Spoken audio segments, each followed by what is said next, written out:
اشرب على الريق ماء دافئا يزيد الجسم صحة وجمال، واجعل فطورك كالملوك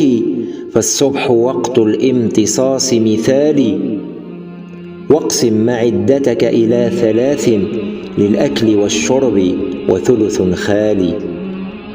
وبيت الداء والعلة هي الوعاء، والصحة في الحمية وقلة الأكل، وشرابها عرق السوس والعسل،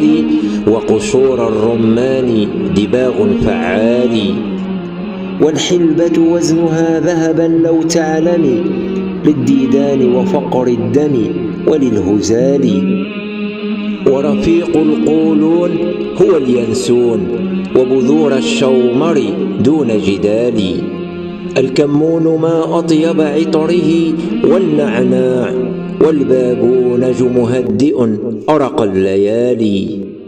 واترك الألبان ومشتقاتها للمغص والغازات حبوب البقال، وللإمساك خذ من السنا مكي، وزيت الخروع مساعد للإسهال، وللنساء كف مريم والخزامى، المرمية والقطف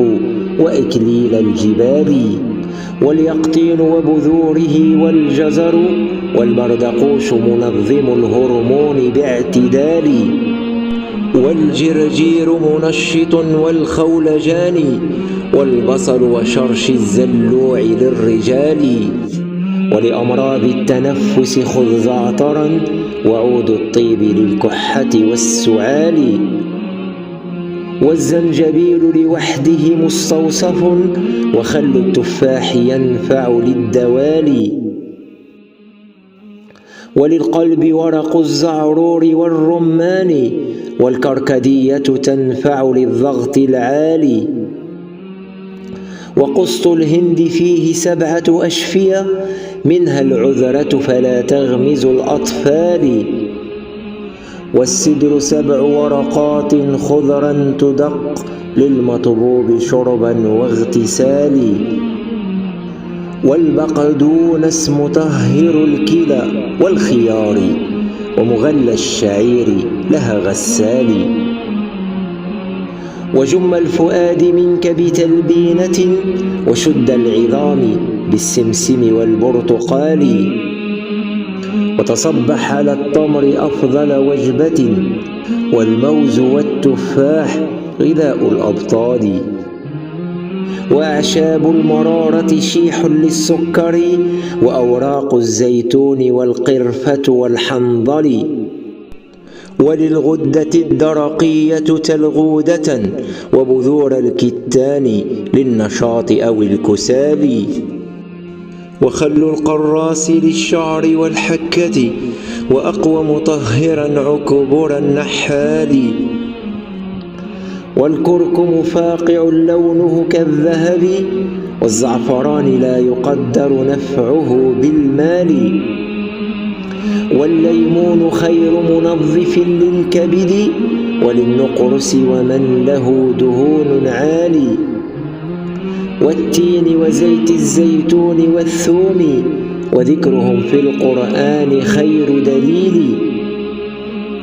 وماء الكمأة لأمراض العيون، وكحل الإثمد للشعر واكتحال،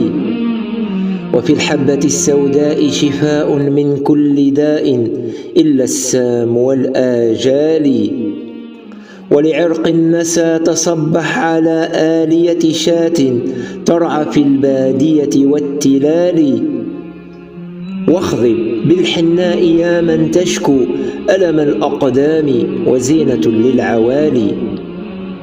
وحب الرشاد قرمزي كالمرجان لفقر الدم والمفاصل دون سؤال. هذا بعض من طب الحبيب والأجداد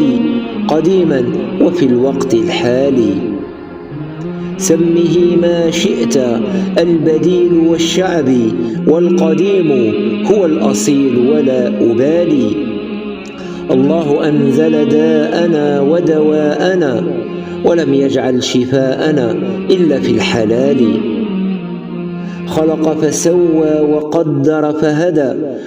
سبحانه ذو الإكرام والجلال